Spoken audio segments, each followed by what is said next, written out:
Bonsoir à tous, bienvenue au 19h de la télévision du Burkina. Voici les titres. L'OCADES, l'Organisation catholique pour le développement et la solidarité sur le terrain de la préservation de l'environnement. À la faveur de la journée mondiale de l'environnement, elle a posé deux actions, à savoir la construction de la latrine à Tounouma et la plantation d'anacardiers au petit séminaire de Nassau. Et puis à Bobo-Dioulasso, un salon de coiffure se démarque de plusieurs autres. Ici, ce sont les hommes qui assurent le travail, à savoir coiffer les femmes. Il semble être une référence même pour les jeunes qui désirent embrasser ce métier. Quand des hommes s'appliquent à rendre les femmes plus belles, c'est à suivre dans cette édition. Dans le cadre de la célébration de la Journée mondiale de l'environnement le 5 juin, l'OCADES s'est engagé pour la préservation de celui-ci.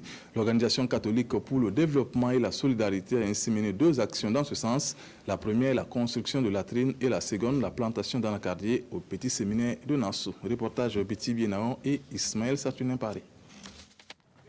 Cette pose des pierres marque le lancement des travaux de construction de deux latrines au profit de la communauté paroissiale de Tounouma à Bobo-Dioulasso. C'est une initiative de l'OCADES, l'Organisation catholique pour le développement et la solidarité. Elle veut marquer à sa façon cette journée du 5 juin, commémorant la journée mondiale de l'environnement. En arrivant ici dans cette paroisse, c'était une de mes priorités et une de mes inquiétudes en même temps aussi. Et vous voyez, la mission est tellement fréquentée. Alors désormais, tout ce monde qui vient à la mission, soit pour étudier, soit pour prier à la grotte, soit pour les célébrations, soit pour les sports, auront quand même un lieu décent pour les besoins. Après cette étape, le cap est mis sur le petit séminaire de Nassau. Là, l'OCADES envisage mettre en place une plantation de 200 anacardiers sur un site de 1,5 hectare. Une façon pour elle d'être en adéquation avec le thème de la journée, qui est de combattre la pollution de l'air. Nous sommes tous engagés en tant qu'habitants de notre maison commune qu'est la terre, à travailler à ce que nous puissions respirer de l'air qui soit pur. Et c'est dans ce sens que nous avons posé pour le réseau OCADES Caritas Burkina deux gestes symboliques pour permettre de lutter contre la défécation à l'air libre. Ici, sur le site de Nassau, nous sommes là pour faire une plantation d'anacarde. Ce sera une source de revenus pour le séminaire. Cette plantation, ce verger, va contribuer à séquestrer donc du carbone et à libérer donc de l'oxygène. L'OCADES a vu le jour en 1998. Elle milite en faveur du développement et de l'humanitaire.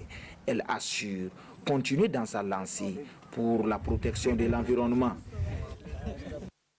Le centre hospitalier pédiatrique Charles de Gaulle de Ouagadougou bénéficie de l'eau de matériel médical d'une valeur de 2 millions de francs CFA. Il se compose de lits et de matériel de chirurgie, et donc qui va sans doute contribuer à améliorer les conditions de soins dans cette structure. Reportage Idrissa Warga et Maïmouna Traoré. Un lit d'hospitalisation et un lot de matériel de chirurgie. C'est un don d'une valeur de 2 millions de francs CFA fait par le député Marc Zumbrana au centre hospitalier universitaire pédiatrique Charles de Gaulle.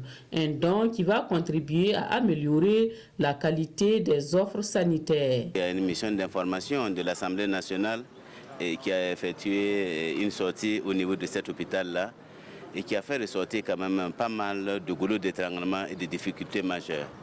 Et suite à cela, j'ai estimé qu'il était quand même important d'apporter ma contribution au développement de cet hôpital. Parce que vous savez, c'est un hôpital de référence. Tous les enfants de Burkina viennent se soigner dans cet hôpital, mais il manque quand même énormément d'équipements à certains niveaux. Pour la directrice générale de l'hôpital, ce don est un soulagement pour le personnel soignant et pour les malades, plus précisément pour ceux du service de kinésithérapie. Il y a beaucoup d'enfants, soit par des chutes, qui ont fait des accidents, qui ont des problèmes de motricité de leurs membres. Et cette table permettra de faire la rééducation et permettre à ces tout petits-là de reprendre leurs activités normalement sans problème. Et ce matériel aussi permettra au bloc opératoire d'être encore plus efficace, plus efficient pour assurer une prise en charge efficace pour nos enfants. Après la remise, le donateur a rendu visite aux malades du service de kinésithérapie. L'association AMI, appui moral, matériel et intellectuel à l'enfant, apporte sa contribution au bien-être des personnes vulnérables. Pour cela, elle a initié une journée de solidarité et de partage à Waiguya dans la région du Nord. Objectif, donner plus de réconfort à ces personnes en situation difficile. Reportage Irénée Kabouré et Francis Tien. Cette année encore, la tradition a été respectée. Pour la 19e fois consécutive, l'association Appui moral, matériel et intellectuel à l'enfant, AMI, laisse parler son cœur à l'endroit des personnes vulnérables de la région du Nord. Elles sont au total 600 personnes à bénéficier de cette action humanitaire. À travers ce don, la structure entend apporter du réconfort aux personnes démunies. Au niveau d'une société, il faut qu'on apprenne à se soutenir, à partager ce qu'on a. Et c'est cette culture-là que nous voulons développer à travers cet acte qui résout des problèmes ponctuels, mais qui contribue aussi à éduquer les populations. D'un coût global de près de 6 millions de francs CFA, l'initiative se veut un moyen de promotion de l'esprit de partage et de solidarité. Une initiative appréciée à sa juste valeur par les bénéficiaires.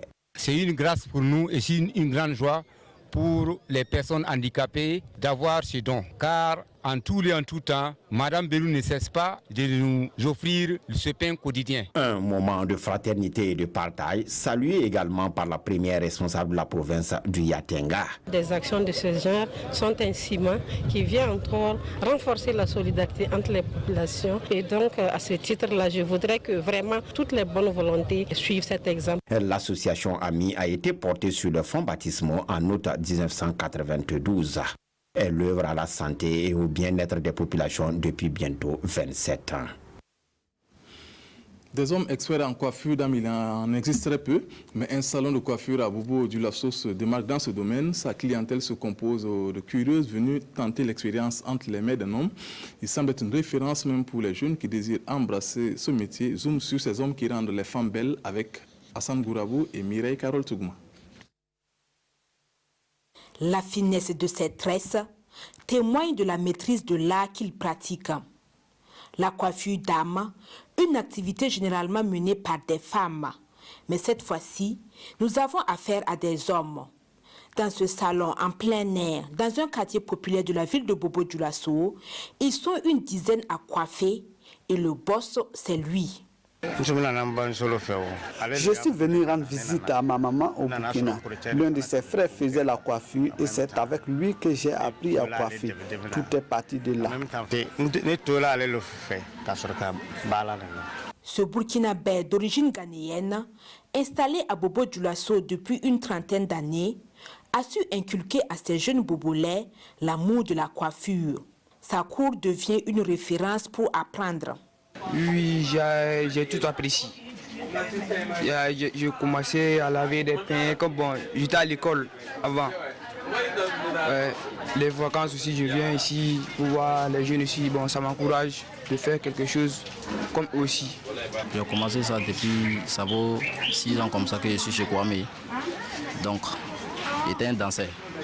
Donc, mais grâce à Kwame, donc, un jour ma mère m'a dit que je n'ai qu'à venir chez Kwame pour garantir mon avenir, quoi. Donc, j'ai pris ça petit à petit aujourd'hui. Je remercie Dieu Tout-Puissant. Je peux faire mon bara. Ce salon ne désemplit pas. Entre des curieuses qui expérimentent pour la première fois et les habitués du coin, il faut parfois faire le pied de grue pendant des heures pour se faire belle. C'est ma première fois de venir me coiffer ici.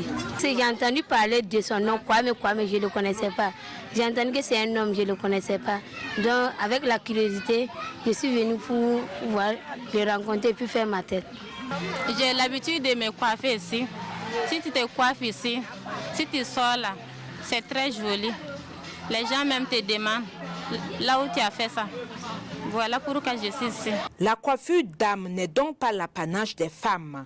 Kwame et ses boys en sont la preuve. Le concours artistique interétablissement de FADA a livré son podium. 22 groupes étaient en compétition dans plusieurs disciplines traditionnelles et modernes, danse, récital ou encore art vestimentaire. Cette activité qui veut promouvoir la culture au primaire et au post-primaire était à sa 2e édition. Joël Tendambiga, Alassane Kendrobego et Mahamadi Ouedrago.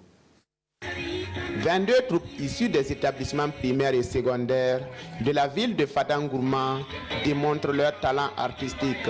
Nous sommes à la 2e édition du concours artistique de Fada. Les compétitions portent sur les disciplines du ballet, de la chanson traditionnelle, d'art vestimentaire, de catch et du récital.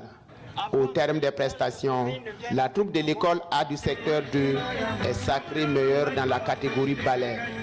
On a fait le concours en ballet, les organisateurs et toutes les personnes qui ont participé dans la région de l'Est, que Dieu les donne longue vie et que l'année prochaine, les organisateurs puissent organiser une autre séance. C'est notre fer de lance. Et apporter un concours dans ce milieu, c'est investir dans l'avenir. Et nous savons ce que représente la culture pour notre pays, le thème qui est en lien avec les préoccupations du moment, à savoir donc la cohésion sociale. Nous ne pouvions que saluer cette dynamique et nous engager avec eux. Ce concours artistique interétablissement a pour thème la contribution des enfants et des jeunes à la promotion de la cohésion sociale et de la paix au Burkina Faso. Nous savons que le Burkina Faso a mal dans sa cohésion sociale et également aussi a mal dans sa sécurité et surtout aussi dans sa paix. Donc, inviter les enfants aussi à donner leurs réflexions, à donner aussi leur voix ou leur opinion sur la cohésion sociale et surtout donner des pistes de solutions pour plus de cohésion sociale et de paix au Burkina Faso. Les meilleures troupes ont été primées et les regards sont tournés vers la 3e édition prévue pour l'année prochaine. C'est tout pour cette édition. Merci de nous avoir suivis tout au long de la semaine. Le 20h, c'est en compagnie de Peggy Ouedraogo. Bonne suite de programme sur la RTB. Bonsoir.